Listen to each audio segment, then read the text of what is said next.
kia ora, I'm Philip Duncan. Thanks for joining us for our Tuesday weather update recorded September the 5th. And we're tracking an active cold front coming out of Victoria, and for New Zealand, mild winds at the moment. Let's have a look at the animated infrared satellite map, and you can see this active cold front coming out of Victoria and ACT and New South Wales as well.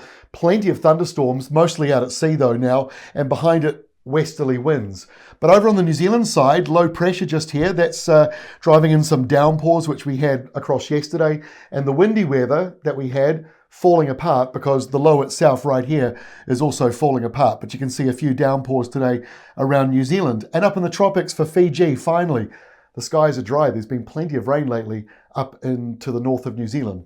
So let's take a look at the thunderstorms at the moment. This is what has just cleared Victoria, moving out to sea and away from Tasmania. Very windy around the Bass Strait area, and that weather will continue on. As it moves out to the Tasman, it runs into this low, but that low is actually falling apart, and that's because of high pressure further out to the east. Look at that northeast flow though, down across New Zealand. So on the big picture, you can see that high parked out over the Chatham Islands and the airflow coming down as a nor'easter around most of New Zealand. Now, by the end of today, that low in the Tasman has gone. It really is falling apart quite quickly across Tuesday. So that's the reason why the squash zone in between the high and the low, which has been particularly windy in my hometown of Te Aroha in the eastern Waikato, windy conditions through there, easing now though as that low falls apart. And as that cold front punches out of Australia, it all gets caught up in that same messy weather pattern.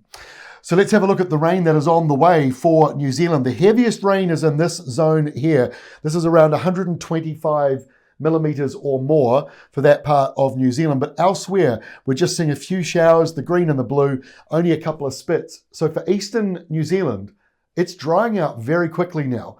Didn't take long to go from being so muddy for the first half of this year to now getting quite dry on the surface. And we're hearing that around Hawke's Bay and now in Canterbury as well.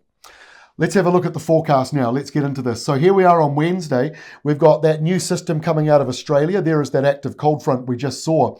So yes, some thunderstorms coming from Australia into the South Island's west coast. That's why you've got plenty of rain on the way.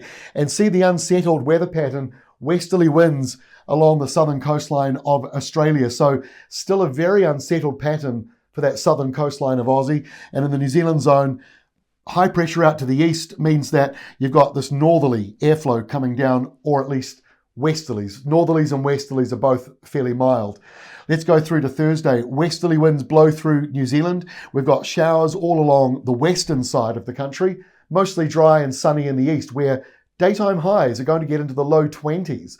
So we're getting to that warm spring-like weather pattern coming into the New Zealand area. Now, speaking of warm, Thursday, northerly winds across Sydney, Canberra, Melbourne, and also Hobart. But look what's going on in Adelaide. In comes the next cold front, and it looks like another active one, which means there's thunderstorms and squally weather in that. So by Friday, it's Victoria's turn to get that storm coming through, the Melbourne storm, if you like. Low pressure in Bass Strait. New Zealand is under high pressure, so pretty settled for the New Zealand on Friday.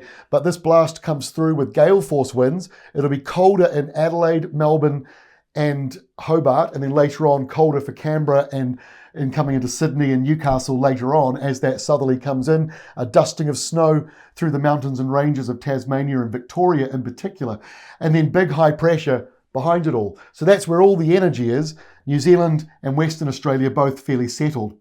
But as we go into the weekend, it goes downhill for Western Australia. There is your next low. You're sort of getting one every 5-6 days at the moment. High pressure rolls through here, pushes out that stormy stuff, but high pressure over the Chatham Islands keeps New Zealand fairly settled for now. But we go through to Sunday, and now it's a battle of the two big highs.